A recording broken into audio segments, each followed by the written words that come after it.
So I'm having a chat with Sophie. How are you? I'm good, thank you. How are you? Yeah, good. You're here at Truck Festival. How's your day been? Well, I guess you're looking forward to later as well.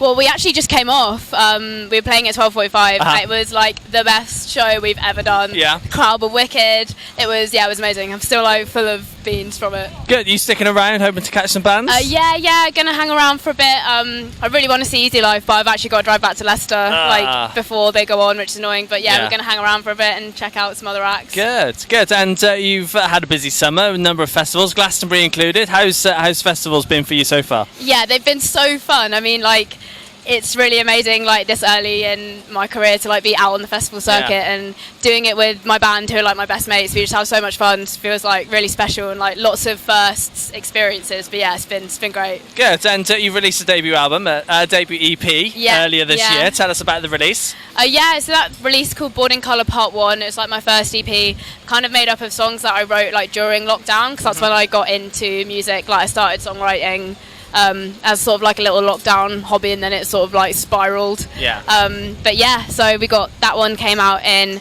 earlier this year, and then we've got a part 2 coming sooner than you think, maybe. This year, next year, what do we know at the moment? This year, yeah. And I guess the tracks are already done, so... They are, yeah. How are they sounding in comparison to the debut? They're very similar to the debut in terms of they're all like quite tongue-in-cheek, like playful lyrics, but I would say they're a bit more boisterous, a bit more like live energy, a bit more indie, but they still got that like hip-hop feel to it. So yeah, really excited for everyone to hear the new project. Good. And as a new artist, I'd like to know, what made you do this? What made you get into music and release music into the world?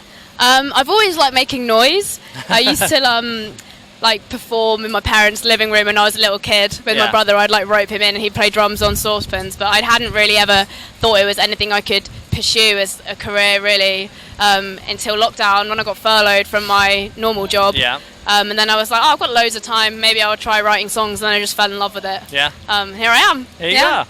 And you must have a bucket list of things you want to accomplish, but what's one thing that you really want to achieve while performing? Glastonbury was one of them. I'm sure it was.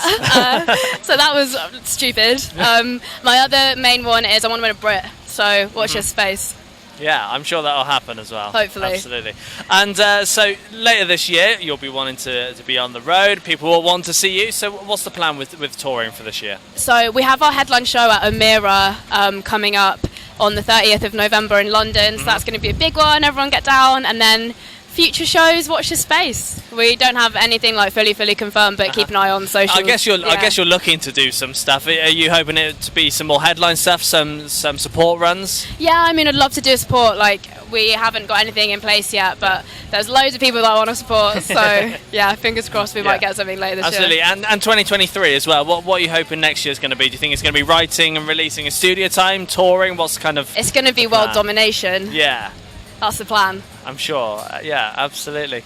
And when you step foot into a studio, you've obviously got your demos done. You kind of know what you're going to do. But how does it go from that demo stage to a finished track? Well, I would usually actually just get into the studio and write something fresh. Okay. So I like go in with some like producers and writers that I work with, and I have quite a tight team. So I write with Gold Spectacles and then Scott and Ed, who are like two of my really good mates. So like everyone who I write with, I'm really good friends with. So we kind of like get into the studio, throw a concept around, and then we sort of like play some chords and just like build the track up.